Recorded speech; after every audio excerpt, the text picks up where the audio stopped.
زانی عورت کی توبہ کا طریقہ۔ اگر ایک شادی شدہ عورت سے کئی بار زنا سرزد ہو اور مختلف مردوں کے ساتھ اب وہ توبہ کرنا چاہتی ہے اور اسے بہت شدید ندامت ہے، تو اب وہ کیا کرے؟ کیا اس سے نکاح ختم ہوگا؟ اور اس کی توبہ کے لیے کیا شرط ہوگی؟ زنا بہت بڑا جرم ہے۔ قرآن میں اللہ نے فرمایا یہ اپنی خواہش پوری کرنے کا بہت برا راستہ، اور کنواری لڑکی کا زنا کرنا بہت بڑا جرم، شادی شدہ کا تو اور بھی بڑا جرم، اور مرد کا زنا کرنا بھی بہت بڑا جرم، عورت کا زنا کرنا اس سے بھی بڑا جرم ہے۔ تبھی اللہ نے جب زانی کی سزا بیان کی ہے نا، تو عورت کا ذکر پہلے کیا۔ قرآن ہر چیز میں مرد کو پہلے ذکر کرتا ہے، عورت کا بعد میں۔ چور کا ہاتھ کاٹنے کی باری آئی تو اللہ نے فرمایا چور مرد کا بھی ہاتھ کاٹو اور چور عورت کا بھی ہاتھ کاٹو۔ یہاں مرد کا ذکر پہلے، عورت کا بعد میں۔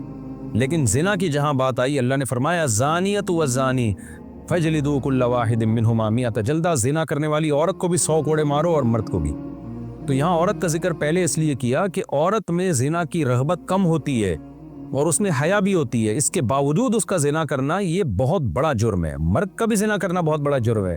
سزا اللہ نے دونوں کی ایک رکھی ہے، لیکن حقیقت میں یہ فرق ہے ان میں، یعنی عملی طور پر دونوں کی جرم میں فرق ہے۔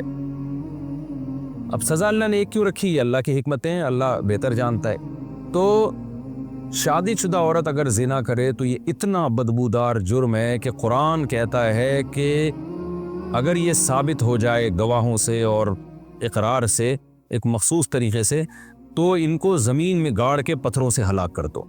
اس لیے بھائی اگر کسی عورت سے بھی یہ جرم ہوا ہے یا مرد سے، تو یہ بہت بڑا جرم ہے، ہلکا نہیں ہے۔ اب اسلامی حکومت نہیں ہے، لہذا اللہ نے پردہ ڈالا ہوا ہے اگر جرم کے اوپر، تو اب سزا تو جاری نہیں ہوگی رجم والی، اور وہ اپنے اوپر خود سے جا کے جاری کروانا بھی کوئی شریعت میں اچھا کام نہیں ہے۔ اب یہ ہے کہ چھپ کے گڑ گڑا کے اللہ سے بہت زیادہ توبہ کرے۔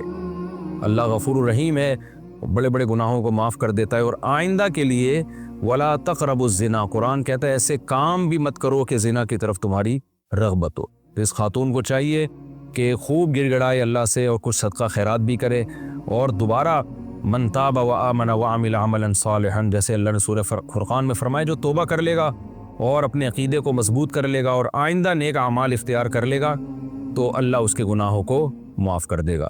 تو ان کو چاہیے خوب اللہ سے توبہ کریں اور آئندہ کے لیے اپنی زندگی تبدیل کر دیں۔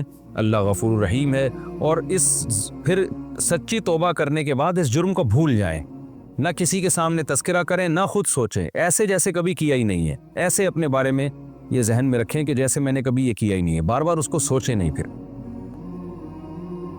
ناجائز تعلقات میں لیے گئے تحفے کا حکم۔